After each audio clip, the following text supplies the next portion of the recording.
Today, I am solo, and what we're going to be talking about is what we are calling the outbound equation.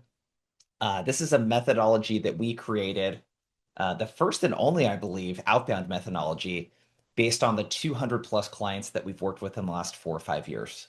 So if you're just coming across Outbound Squad for the first time, my name's Jason. I'm CEO at Outbound Squad. When we originally started, back in 2016, we were an agency that would do appointment setting. So we were an outsourced SDR essentially. We would do bulk email campaigns. We would do LinkedIn stuff. This was back in the day when you could do a little bit more mass blast. And that started to quickly go out of style. And what we started doing was training teams. And one of the first big customers we worked with was Zoom. We've since worked with Gong, Shopify, some of the largest sales organizations out there, and some of the startups out there that y'all may have never even heard of before, and everywhere in between. And we created this methodology that I'm going to share with you today based on over 200 plus training engagements and consulting engagements we've done in the last 4 or 5 years. So my goal for today, we're going to talk state of sales and outbound. So hint, it's on hard mode. Okay. The second thing we're going to talk about is the methodology and the outbound equation. And what I'm going to give you is 3 or 4 areas. We're going to dig deep into the methodology, and I want to give away some free stuff for you today, some tools. One of them is going to be a whole set of AI prompts that we use with our customers to help them do everything from create messaging to emails to research, all of that great stuff. We're going to give you some cold call talk track samples that you could take a look at. So make sure to stick around for that. Cool. So let's dig in. So the first thing that I want to talk about to set the stage for the state of outbound, and I'm just looking through the chat here. Um, yes, the call is being recorded. And second, if you have a question, there's a Q&A button there at the bottom of Zoom. And I can see a few of you have dropped some stuff into there. So let me dismiss this. There we go. If you have a question, feel free, drop it into the chat or into the Q&A. I'll try to get to as many as I can. I want to make today as interactive as possible. So let's talk about invisible scripts. So the idea of an invisible script, it's really this like subconscious belief that really shapes our behavior. So if I was to give you a practical example of that, in the United States, we call it college. One of the things that I was conditioned as a kid in middle school and in high school, I was conditioned to want to get a white collar job versus a blue collar job. And the question was not, are you going to college or university? It was, where are you going to college and what will you be studying? There was this an assumption or invisible script in society, and it's still like this in America, at least, and probably many other places as well, that you're going to go to college, right? The reason why I bring this up is our buyers, they bring this same type of invisible script into the interactions they have with people like us. So this is where I would love to see some engagement in the chat. Drop your answer into the chat. What invisible scripts do you feel like your prospective buyers rather, have about people like us? People that sell stuff, people that send cold emails, people that make outbound calls to people that didn't ask to receive them. Yeah, let me know in the chat. Yeah, spammer Justin says pushy, just wants to sell, not real car salesman. Yeah, we get 300 of them. Yeah, Remy says sleazy, don't understand their business. Yeah, Paul says an interruption. Wait, says another insurance man. Is this a sales call? Justin says. So I think what's really important is for us to sit in the seat of the people that we are selling to really understand like their inner world, what it means for them to be on the receiving end of our outreach. And if we can have a little bit more empathy for that, a lot of what I'm going to share with you today is going to be much more impactful. And everything that you guys shared in the chat is absolutely true. All the data would show that 3/4 of buyers, according to Gartner, would prefer a rep-free buying experience. This has been a stat that's been going around for a couple of years ago now, but this should absolutely scare you in the age of AI, right? Most of our buyers, including mine, if they could buy our stuff without interacting with us, that's what they would prefer to do. That's absolutely what they would prefer to do. Brain Group did another big study on what buyers think about the meetings that they hop on. And they said that, hey, 58% of the meetings that I hop on, over half, I feel like are a complete waste of time. I don't feel like I needed to even be in that meeting. And the one that I feel like we have the most control over, Gong, their study showed that 91% of buyers, they don't even feel like sales reps actually understand their role, what they do, what their company does.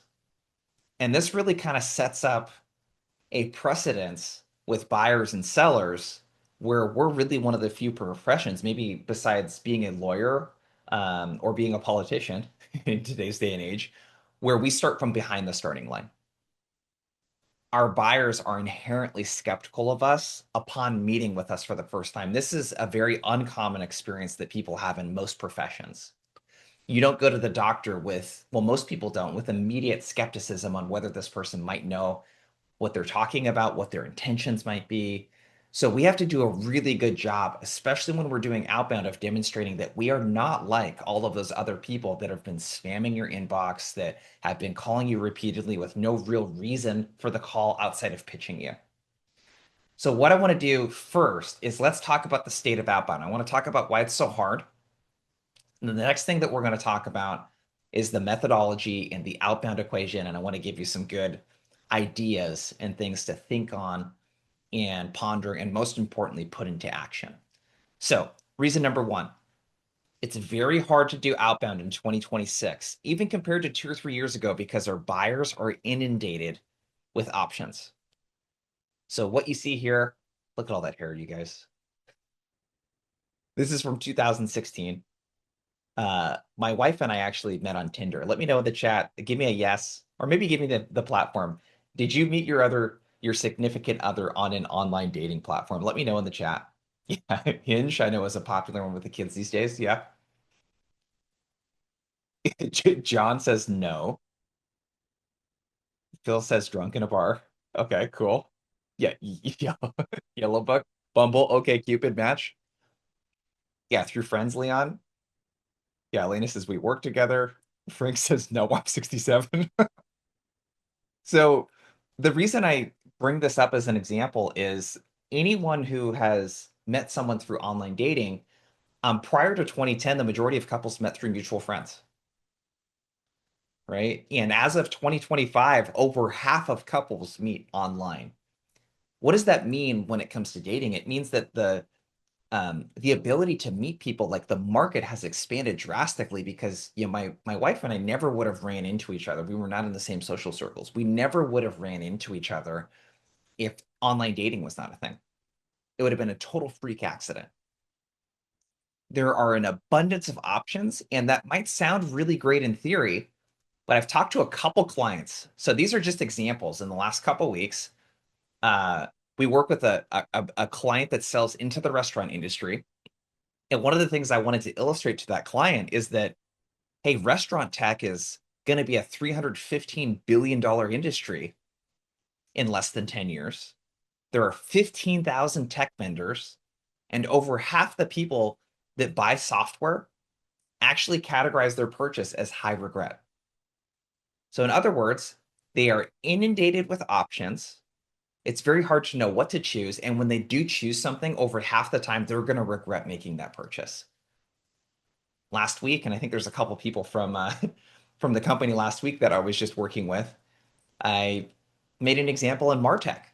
So anyone here that sells marketing technology, and the same is across almost every category, it's going to be a multi-billion dollar or trillion dollar industry. It's just growing. There are tens of thousands of tech vendors to choose from. And again, over half of the people that make these purchases, they regret making those purchases. So the first key idea around why outbound is so hard is that buyers know that they have a problem. Most of them know that. They're actually sold on changing. But if you look at the latest data, especially from Challenger, for those of you that learned Challenger selling, their latest book, I think, is Jolt Effect, and there might be a newer one outside of that. But it's really talks about and elaborates on the problem for the buyer being not knowing whether or not they have a problem, whether or not they want to change. It's choosing the right solution, not making the wrong choice. So we really have to show up as experts and trusted advisors. The second thing that's making outbound incredibly difficult right now is there's a lot of economic uncertainty.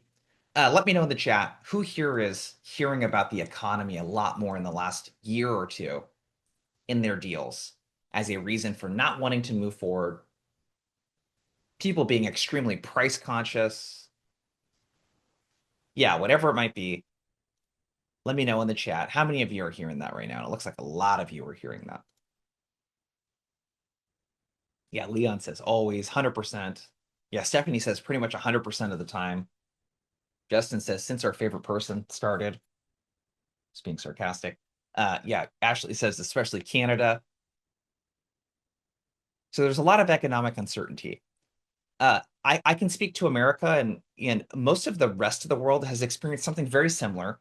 But in America, we had our longest economic bull run in history from March 2009 to March 2020. We had a little blip with COVID, and then it went right back up again.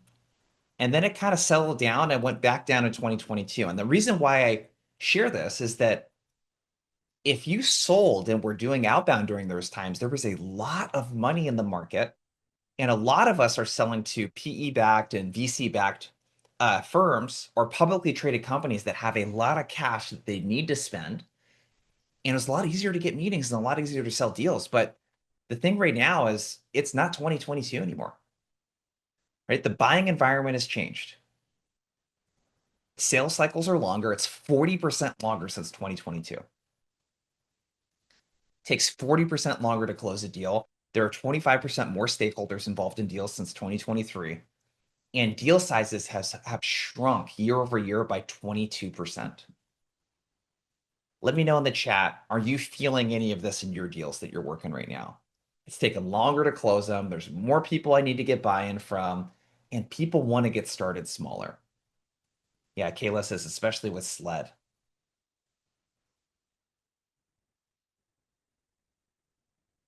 Yeah, sounds like a lot of this is resonating with you guys. 100%. And the key idea here is it's not 22 anymore. Like I said, the wallet's harder to open. It's got less cash in it. 100 bucks feels more like 50. There's no more easy money to be made right now. We have to connect to business goals and problems in order to get meetings. So we're going to talk about how to do that. The last thing I want to touch on before we get to the methodology is attention is infinitely harder to capture in 2026. A lot of you probably remember a day where, I'm 36, almost 37 now. My first year of high school would have been probably 2003, and I graduated in 2007. Uh, I had a cell phone that was for emergencies. So, like the cell phone, I think had Snake on it. It was one of those Nokias. I wasn't looking at email. I think I had a MySpace account maybe as a sophomore. There was no social media. There was so much less digital distractions, right? And the new gatekeepers really are Google, Microsoft, it's Apple. In many cases, it's the US government, right? It might be the EU if you're in Europe. But there are all of these things that these multi-billion-dollar companies are doing that actually make our job a lot harder. One of the more recent ones, let me know in the chat. Has anyone here turned on the iOS screener, like the gatekeeper? Yeah, I encounter this a lot in the calls that I make too, where you call and it asks, hey, the reason for your call, who you're trying to get a hold of. Google Voice has been doing this for a really long time. But yeah, Apple's got that now, right? They make it really easy. These features have existed for the last 5 or 6 years where they make it really easy to just block unknown callers and have it just go straight to voicemail.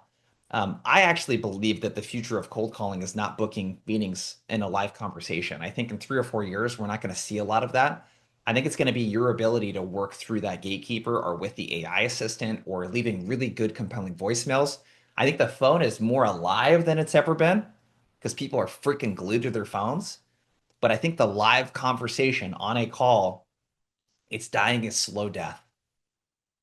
That doesn't mean that cold calling is dead or any of that kind of stuff. It just means traditionally how we're using the phone to get calls right now and to book meetings, I think is going to change pretty dramatically in the next 2 or 3 years.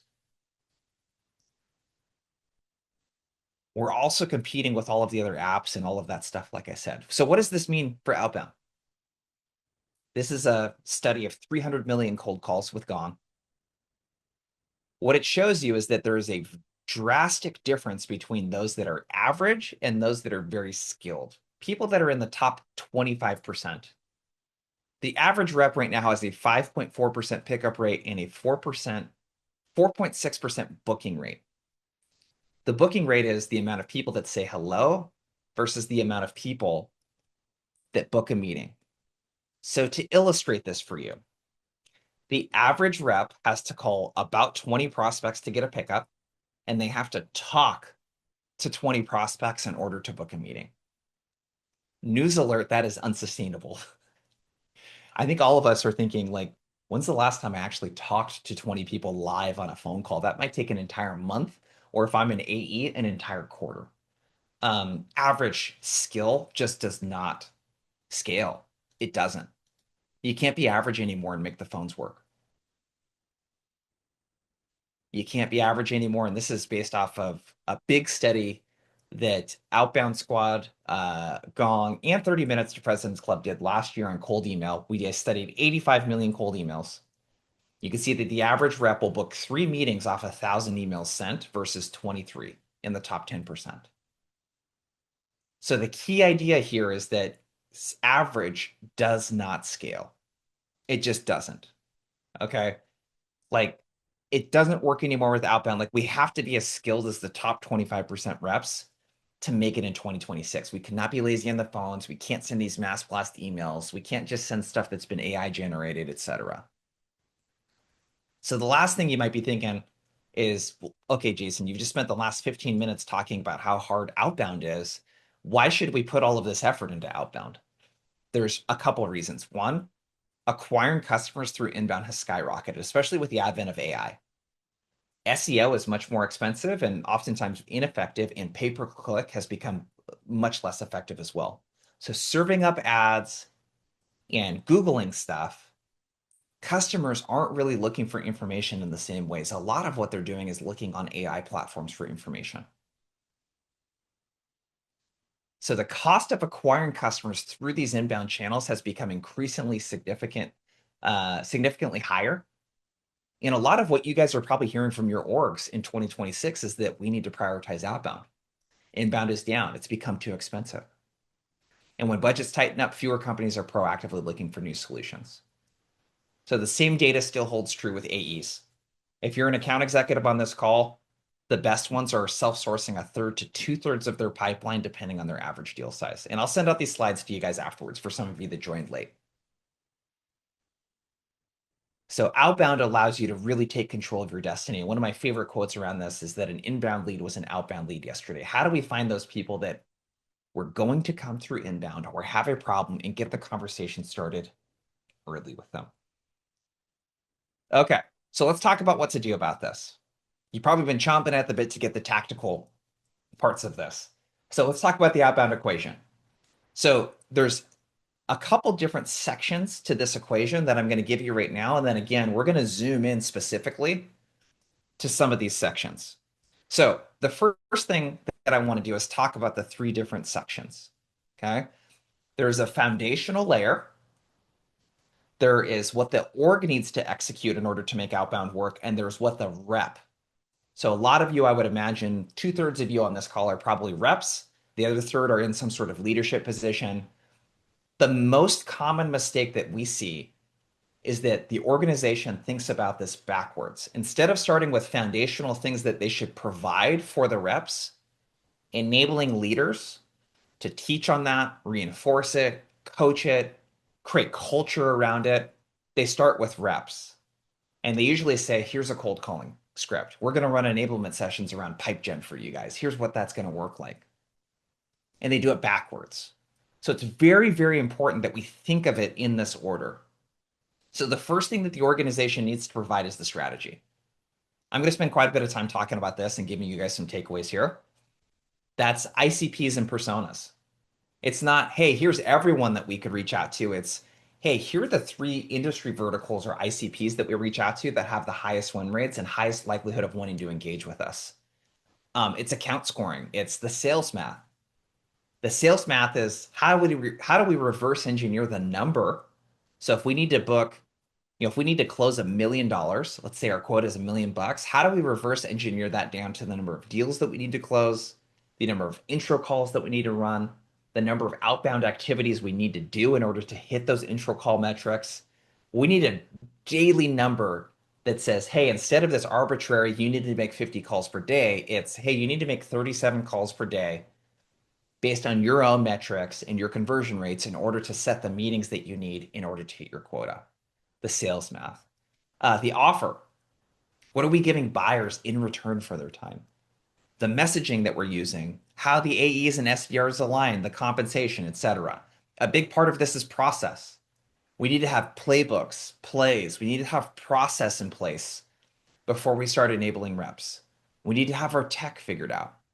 That's our data, our AI, our sales engagement platforms, our tools. One big mistake that I see on the tech side of things, let me know in the chat if this is maybe you and you feel comfortable sharing. You're an account executive and your SDR team has access to a sales engagement tool like Outreach or Sales Loft. And as an account executive, you are expected to also do outbound, but you were not given a license for the sales engagement tool. I can't tell you how many times I see this where we're expecting the account executives to do outbound and we don't even give them access to the tools and the data. So that's a really big thing that we need to figure out the tech. The next layer of this is the org execution. That's, do we have reinforcement in place? Do we have measurement in place? So are we reporting across the funnel? Do we know the conversion rate of our calls, our emails, the show rate to our meetings, the conversion rate of meeting into opportunity, etc.? Culture, do we have good top-down participation? And then all of the normal stuff that gets a lot of airwaves, attention in the airwaves these days. It's the productivity for the rep, how they prioritize their time, and their soft skills, which is where we spend a lot of time. The phones, email, social, AI, in person, etc. I want to give you guys a second. When you guys look at your organization, whether from a rep viewpoint or leadership standpoint, which one of these buckets do you feel like has the biggest area of opportunity for improvement? Let me know in the chat. Which part of this methodology, you have these 9 buckets, which part of this really needs the most TLC in order for you to be able to really hit your outbound targets? Yeah, I'm seeing rep execution, the soft skills. Yeah, a lot of strategy. Remy says we're a Series A company, almost all of them.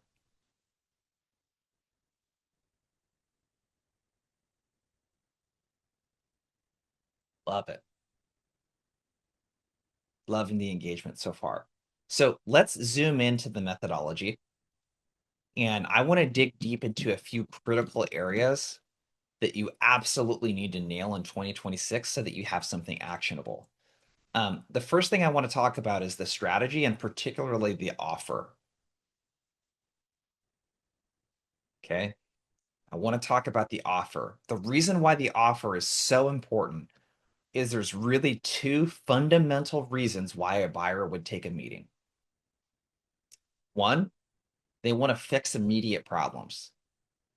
So in our case, we help with pipeline problems. So if there's a gap in pipeline coverage, there is a lack of opportunities being created.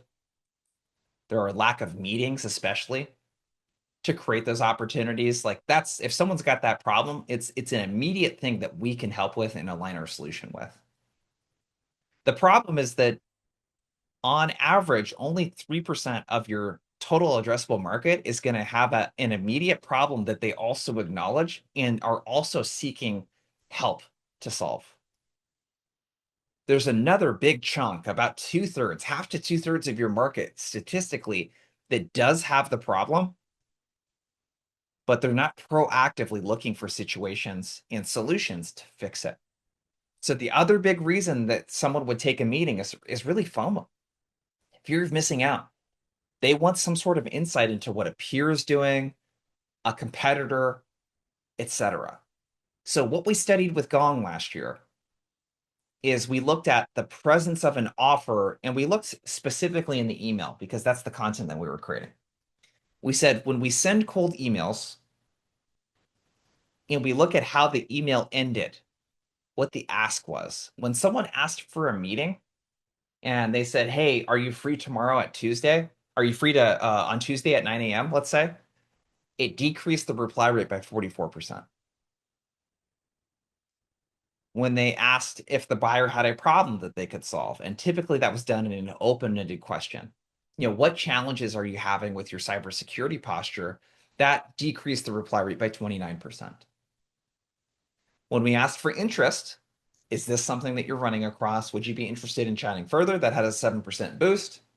And the most compelling part of the data was that when we have an offer present, 28% increase in reply rate when we had something to give outside of just asking the buyer for their time. When we had something to give, we noticed that the reply rate was much higher. Okay. So an offer, essentially what you want to do, I'm going to give you some examples here in a second. The offer, the best way to think about the offer is if the buyer takes a meeting with you and they decide not to buy your product or service, what value will they get outside of just learning about your solution? So an example of that, I have 5 examples, okay? And this is going to depend on what you sell, and some of you won't be able to do some of these things, okay? One of the offers you can make is experiencing the brand. So if any of you sell to companies that sell business to consumer, you have the experience to go on the website, you have the experience to go into the store, you have the experience and the ability to be able to buy something, right? A rep at Shopify, one of our big clients, they landed a meeting with a huge retail brand I won't mention, but that we all know and love. And really what she did is she went into the store, talked to some of the staff and all of that kind of stuff. And she just took a selfie in front of one of the stores and dropped it into an email and almost immediately landed a meeting with a marketing exec. So experiencing the brand. You can do this with some B2B brands too. If you sell cybersecurity, it's a little tougher, right? To experience their cybersecurity posture. But if I sell to a company where I can actually buy the product or add something to a cart and check it out, or talk to people that work at their company in the storefronts, think about how you could experience the brand as one of their buyers. That is a really great offer of value that you can share in an initial call with a buyer. Second thing you can do is show the problem. And again, I'm going to give you guys some other stuff because not all of you are going to be able to leverage the same types of techniques that our other customers have leveraged. At Shopify, their marketing and sales teams teamed up. They created like an internal GPT that pulls like account insights into a dashboard. And they also have this audit tool that generates a free report. So in mass, their marketing team was able to create something where imagine if you had 50 accounts to reach out to and you wanted to know the load speed of the site. It pulled all of those metrics for you so that you could use them in your outreach.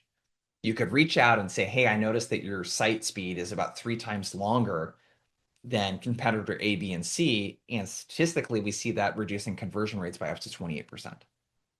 We should talk about it, right? So it shows that like I can show them the problem that they're having. The one that is applicable to every single person on this call is doing what I call selling the blind date.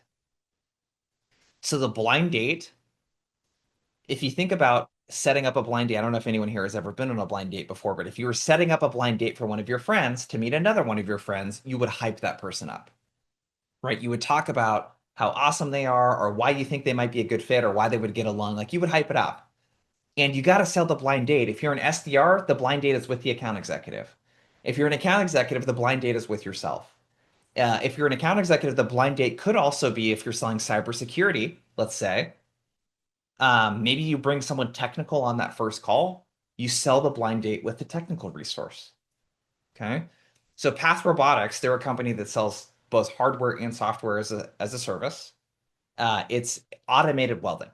So imagine in a manufacturing floor, imagine a trailer or a large um, uh, so imagine a large, I was going to say object. I don't even know if that's the right word for it, but imagine a trailer, something that would be really hard to automate because it's so large.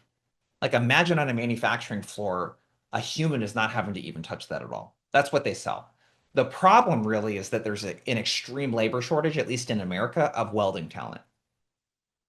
I mentioned earlier, a lot of people want to get into white collar jobs. So in America, especially right now, they're having a hell of a time getting people to want to do blue collar jobs like welding. So a lot of the companies are having this problem. So the SDR would say something like this. Hey, I'd like to put you in touch with David, your account executive. He's got about a decade of experience working with manufacturers and most recently working with Caterpillar. And we can share some of the insights we're seeing around how they're dealing with the labor shortage, especially with welders and welding talent right now. And he can also show you how they're automating some of them, the traditionally very hard to automate welding parts. If nothing else, you get some great insight from that call. So think about how can you really hype up the technical person that's going to be on the call. If it's an AE, you're hyping up the AE and their experience, maybe logos that they've worked with. This is something everyone here can immediately put into action right after this call. So hype up the person that they're going to be meeting with. Winolo, another client, what they would share is the state of the labor and gig economy. So they essentially have this marketplace where a warehouse like Amazon, let's say, could go on and find temporary talent without working through a temp agency. They can literally just like book it like you would an Uber or a Lyft. But their promise in that first meeting was like, hey, we can share you like how like Amazon and like a few other these folks are thinking about this so that you can be more competitive in the labor market. So really think about the offer. Um, Assessments are a great way to do this too. This requires more partnership from the marketing team. One of our company's clients, Simpler, this is several years back, they actually mystery shopped 200 plus ecom businesses, and then they analyzed their customer experience. So one of the things they looked at was like average reply time, the hours in which they operated, the channels, all of that kind of stuff. And one of the things that was really cool is when they would call someone, they might say something like, hey, Kate, it's Jason. I was giving you a call because we actually mystery shopped Patagonia and we also looked at North Face and Columbia. And what we found is that your response time via chat was 3 times longer. And I was calling about the sales that you might be losing on the website right now to a few of your competitors. Do you got a minute? Like this is just a very powerful way to open up a call. So Elena in the chat asks, "Hey, what's the fine line between sharing too much about another company that you work with?" Um, yeah, you might need to leave the logo out. You might need to leave the logo out. You can say, "Hey, how about working with similar folks?" Like if we worked with Nike, let's say, and we couldn't share Nike, we might say, "Hey, we can share how we're working with some of the other, Fortune 100 apparel brands, sports apparel brands." So do what you need to do there, Elena. So assessments are great. And then there's free stuff that you can give away. Like if you're selling Zoom info, let's say, like you can give away free data, you can give away samples. Like there's stuff that you can give away for free. Um, my first question for y'all, I would love to hear in the chat, based on what you saw here, what offer could you leverage in your outreach? And again, here was the list. Could you experience the brand? Could you do a better job of showing the problem? Could you sell the blind date? Let me know in the chat. What offer could you do a better job of leveraging in your cold outreach so that there's a reason to take the meeting? Yeah, I see assessments, selling the blind date. Yeah, dinner or lunch is great with peers. So Jennifer Ball said, "My fun company at dinner or lunch." Like, dude, a peer lunch or dinner would be great too. So if you're getting customers together for that, that can be super powerful too. Alexandra asked, "Is a pilot a good example of an offer?" Probably not, because you don't want to offer a pilot to an unqualified customer. And you really want there to be more give and take to do a pilot with you. So I would think about what's something smaller than a pilot that's knowledge. What's knowledge that you can share? Okay, cool. Everyone good so far? Let's talk about the next piece. And it looks like we got about 20-ish minutes or so. Yeah, Joseph, lunch and learn at the office. Absolutely. So the next thing that I want to talk about is on the org execution level, and that's reinforcement. There's a couple of really simple ideas that I want to give every leader on this call so that you have something that you can bring back to your team. The objective here and key idea is really around like leadership must lead from the front and set the tone for outbound to work. You also have to prioritize regular coaching and reinforcement. There is a moment in my sales career that I just will never forget. My old VP of sales, a guy Dan. Um, this is when I was a sophomore in college. This was 2008. I was working for a company. My first sales job was going door to door selling house painting services. I did really good as a rep. I made like 30,000 bucks over the summer. Like that got me into sales. I was like, I freaking love sales, right? The second year, my sophomore year, I became a sales manager. So now it was about like teaching people how to sell. And a big part of that was like going door to door. That's how we got most of our leads. Yeah, Shane. What's up, Shane? Um, so one of the things that Dan had a conversation with me about, it was all of our other sales managers at that time, is a big thing in the summertime when a rep is now running a painting business, right? And they're having to sell deals and market at the same time. A big deal is to make sure that they continue getting leads and going door to door. And our reps weren't doing that because I would go out in the field and drive out to their territory. And then when it came time for them to go door to door, I would bounce. I would just leave, right? I'm like, you know how to do this, like, etc. And what Dan called out was that, like, hey, if you're not willing to rub shoulders and do the work with your reps, you're showing them in that moment that you are too good to do that work. And they don't respect you as much for it. And they also don't feel accountable to doing that activity. So for me, the translation was I got to do it with them. I got to lead from the front. I have to set the example. And I've taken that principle with me through all the work that we do now with all of our clients. And the most successful clients, the most successful ones, they rub shoulders with their reps. iHeartMedia is a company that we did recently a big rollout for their AEs, especially. It's been a big thing that they've been focusing on with their AEs is just making more calls and doing more outbound. And they saw a massive lift when their leaders got in the pit together with the reps. They have to get in the pit, right? So a lot of the stuff, I think they're 3 days in the office per week. Like they have sessions, mandatory sessions where all the account executives, they make calls together and the leaders participate. They also run structured outbound blocks. It's literally like an org-wide mandatory thing where every rep, regardless of their tenure, is making calls at the same time. Yes, Will, absolutely. Leaders are calling too. Matt says, make sure you wear deodorant. The in the pit, if it's in person, what I mean by in the pit is just like doing the calls with the reps. If it's virtual, you run structured outbound blocks, like get a Zoom call going. Everyone goes on mute and you're just hanging out. Or you can use, like Orem or Nooks or whatever you want to use where they have like virtual call floors, but you're running structured blocks. Yeah, Leon says my leader calls all the time if asked. Like you absolutely need to be doing this in the pit with your reps. The other thing that I would recommend is blocking off proactive time for call coaching. We recently wrapped up a project with Build Ops. Their SDR team had the best month ever of sales accepted opportunities. And one thing their managers do is just block off dedicated time for call coaching. In fact, what you could do if you're someone more senior on this call is you could create KPIs around the number of calls that a manager should coach per week. You can see this in Outreach, you can see it in Gong. You can run a report to see how many call recordings the managers are opening and providing coaching. So proactively blocking that time off for call coaching is super, super important. Um, yeah, Ollie says, do you mean for outbound blocks like a call blitz? Yeah, call blitz. It doesn't have to be calls though. It could be sending emails during that block too. Okay, cool. Let's keep going. So that's the reinforcement bit. There's so much I can talk about from a reinforcement standpoint, but I want to keep moving just so you guys have some good ideas here. Another thing I want to talk about is the messaging.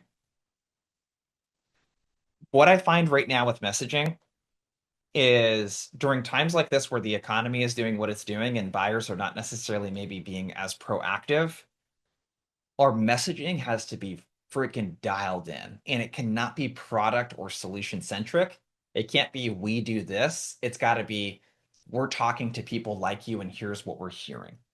Um, with the advent of AI, especially in the last couple of years, it's actually made this extremely easy to speak in the language of our customers. So this next piece I want to dig into, let me share my screen again,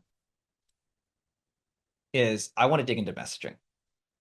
So the objective here with messaging is we want to sell the buyer on what they are already sold on. We want to sell the buyer on what they are already sold on. You know what they're not already sold on? Your solution. Okay? Your product, it's a shiny object. It's the nice to have thing in their mind.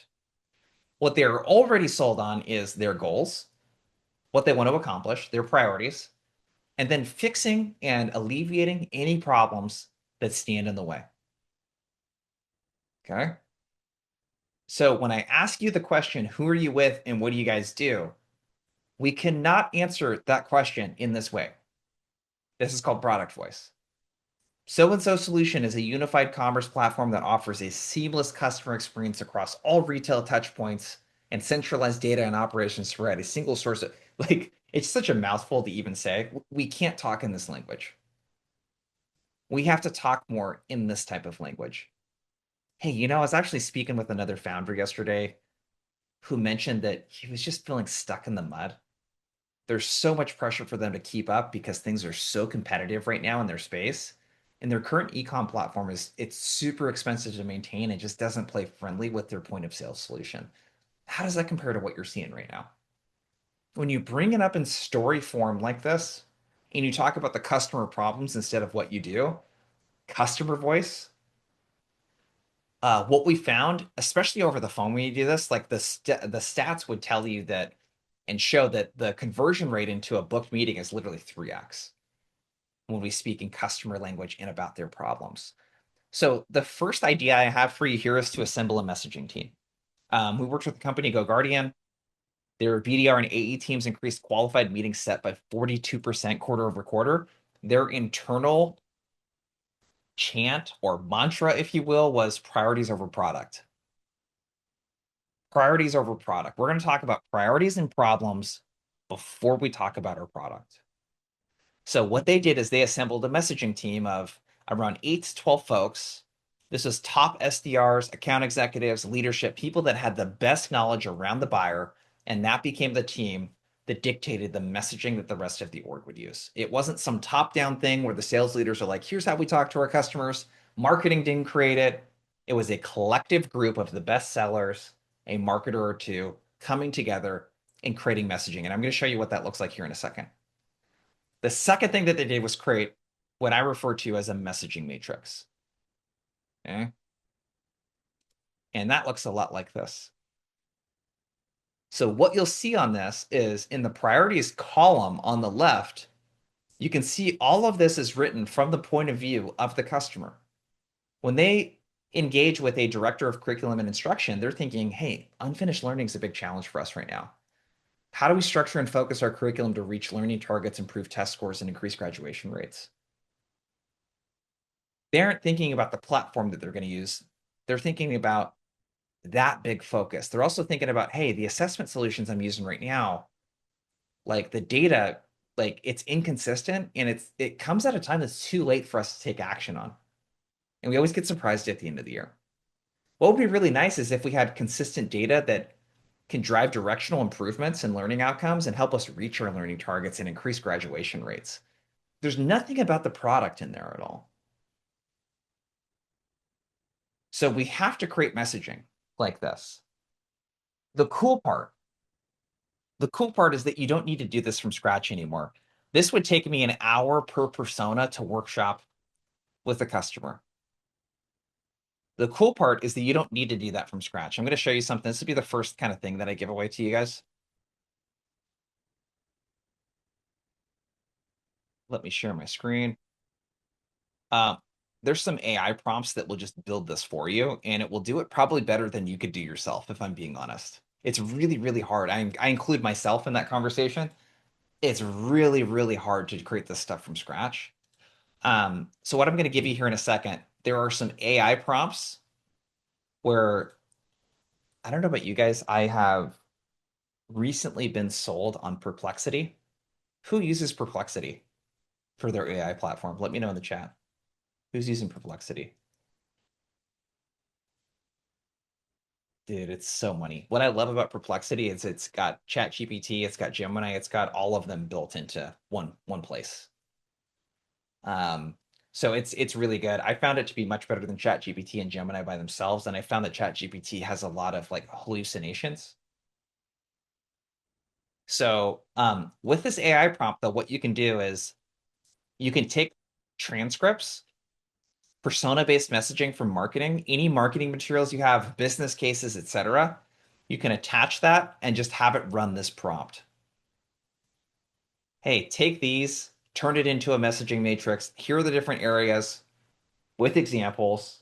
Here's who we sell to and what they care about. Create a messaging matrix for me.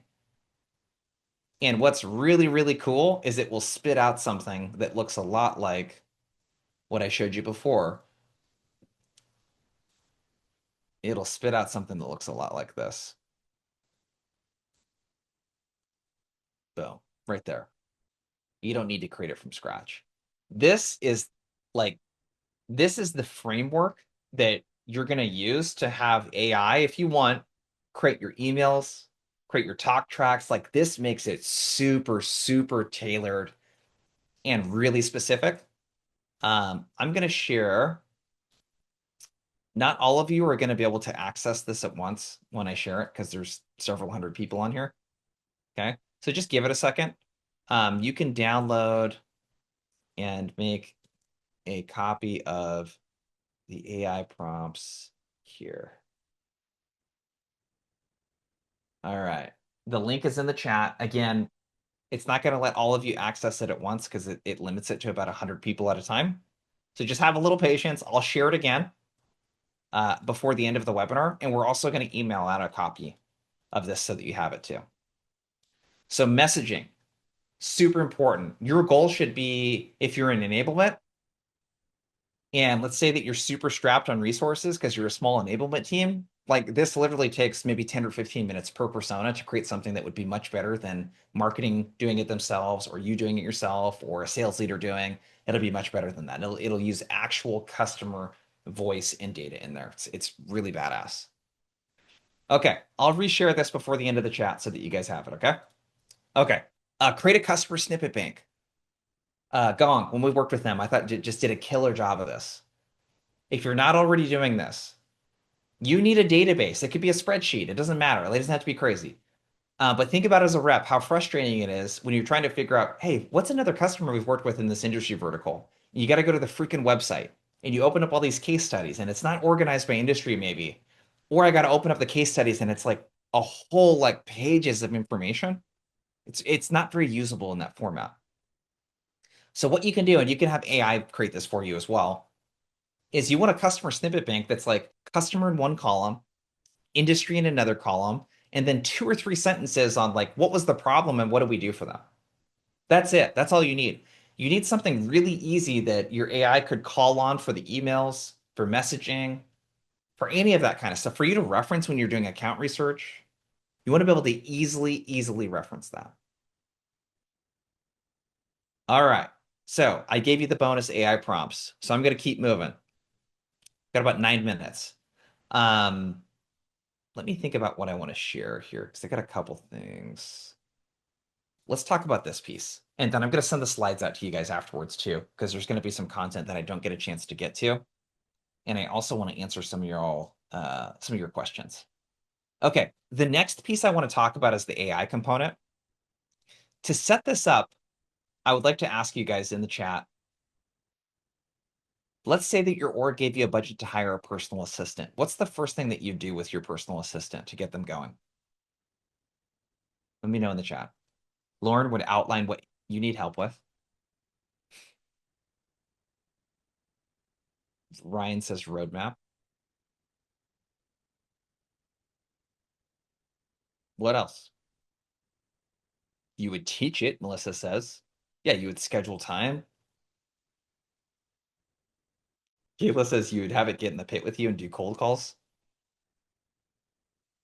Well, I guess this is a personal assistant we're talking about. We're not talking about AI. So yeah, you would have them do it with you. Okay, my point is that if you had a personal assistant, you wouldn't just like hire them and say, "Hey, go do some account research for me." You would onboard them, you would train them, you would teach them about the solution, you would do it together with them, you would give them feedback. AI is the same way. Okay? AI is the same way. I think we have this expectation that, oh, I didn't get what I wanted from Gemini or ChatGPT or Perplexity.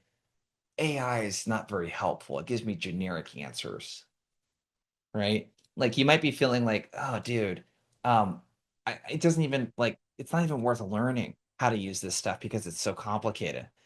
It's really basic and unhelpful, and the information's inaccurate or inaccurate. Maybe it takes you way too long to get what you want. Like all of these things are happening, and that's valid. But I just want to make sure that we have the right expectation here that like AI is not going to do your job. It's not going to replace people anytime soon, but a rep who's mastered AI will. Okay. But it's just not going to do your job for you. You have to work with it. You got to train it. You got to give it good prompts. You have to tell it what you do. So the action here is you really want to create custom GPTs or projects, or if you're using Gemini, create gems in Gemini that do a lot of the work for you. I'm going to show you that spreadsheet again. Like you really got to take the time to make sure that you master this stuff and that you train it properly. So if we're looking at the prompts that I just shared with you, there's a whole set of account research prompts too. So right now, the way that this is being presented, you would have to individually copy these prompts. But what you can do with Gemini is like you can build a gem that has these prompts built into it to where all you'll need to do is just drop in a website URL and it'll do all of it for you. In ChatGPT, you can create projects and you can add this information into a project file and then have it do it for you in one sitting. So Hans, yeah, Hans says I'm very disappointed with AI. I would encourage you to give it another look. And I would encourage you to think about like how you could do this in a way that's much easier for you. Okay. I don't have examples of this that I can show you because it's like so client specific. But there are ways that you can just, through a project in ChatGPT, just create a project and create project files that have these prompts built into it, and just have a prompt that says, hey, reference the account research project file prompts when I drop in this account, T-Mobile. And it'll just run all of these prompts for you without having to copy and paste back and forth a shit ton. Gemini is the same exact way. Just create a Gemini gem. It's super, super impactful. If you are the org, you should be creating this stuff for your reps. But there's all kinds of stuff in here that's super cool. There's like closed loss re-engagement messaging. If you want to do exec to exec, like if you want your VP, let's say, to write a cold email to another exec for you, that's in here. There's email prompts in here that follow all of the data back things that we teach. There's phone call scripts. For those of you that are doing full cycle sales, I use these prompts personally when I want to summarize where a deal's at. When I want to create a follow-up email, this is the prompt that I use. When I want to create a quick business case in table format, I use this. So there's all kinds of like really, really, really good stuff that you could be using AI for to make your life easier. And we're sort of beyond this time where you have to do all of this copy and pasting prompting. Okay. So look at ChatGPT projects, look at Gemini gems, like look at how you can create something that just requires one or two inputs and doesn't require a lot of copy paste. Okay. Um, Let me show you one more thing, just so you know what's in this deck, and we're not going to be able to get to it. The next thing I was going to give you was a bunch of like soft skills stuff. So what you'll find in here is like state of cold calling. You'll see like our cold call framework in there. We talk about state of cold email. We talk specific like emails and what looks good, and having an email with an offer in it, like this one here. All of that stuff's in the slide deck. So I'm going to share the slide deck in the chat with you guys so that you have it. And again, you might not be able to actually download it with all of the people on the call. I will send it out afterwards as well. So there's the slide deck. Now, because we got a couple minutes, I just want to answer a few questions that y'all have put into Zoom for me. Lauren asks, what happens when people are simply not picking up the phone at all? Example, I have a career SDR on my team. He's been doing it for 20 years and loves it and is excellent at it. He crushed it last year, but in January, he has hardly anyone pick up the phone. How do you get around that? And when isn't it about his quality or ability? So, two things, Lauren. Pickup rates on the phone are going down every single year. There's just no way around that. Fewer people are picking up unknown calls. Titan X, so that's TITANX, I would check out. They are not a sponsor. They are not sponsored. They do not pay me to say that. Titan X is a great solution. It's going to basically what they can do is they can validate a list. So imagine you gave them a list of 1,000 people you want to get a hold of. They could find the 200 or 300 that are picking up the phone at 25% plus pickup rates. So Titan X is super sick. I used it for an hour. I was calling CROs and VPs of sales. I literally had 10 pickups in 1 hour off of 30 calls. I was like mentally exhausted actually at the end of the session because I had talked to so many people. I was like, my brain needed a break. That is what I would recommend. And then I would also look at the pickup rate reports. So see when that rep is making calls compared to when the pickup rates are the highest, and make sure that they're strategically making calls around when the pickups are highest. Let's do one more question. Melissa asks, what is the appropriate amount of time to reach out to a potential DM that has accepted my LinkedIn connection when I can't get them on the phone? And they have AI call blocker. I feel like I'm staring at them. Reach out right. Just reach out right away. Like, don't wait. Time is your best friend when it comes to this. So as soon as someone like reaches out or they get some sort of engagement, they open up an email, they accept a LinkedIn connect, like just call them right away. Just call them right away. It's the best thing that I could recommend. Like don't wait. You don't need to. All right. One last thing I want to share with y'all. We are doing free audits right now. So I just dropped into the chat. If your team qualifies, this would be something to send to your sales leaders if you're a rep.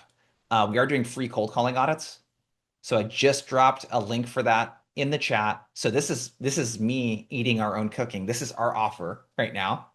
So if you want us to benchmark like how your team does outbound pipe down, especially over the phone, compared to some of the cool clients that we've gotten to work with, and how to get AEs to self-source more pipeline, I open up about 3 spots or so per month, but you must be a sales or enablement leader with 20 plus reps. So just fill out that form. If you meet those requirements, I would love to talk with you and help you benchmark what your team is doing, how it compares to others, and give you some really good, simple takeaways that you can take back to your team. So make sure to check that out, sign up if applicable. And that's all I got for you, team. We should be sending out a follow-up email probably Wednesday or Thursday so that you have it. That's all I got. Later, everyone. Appreciate the time.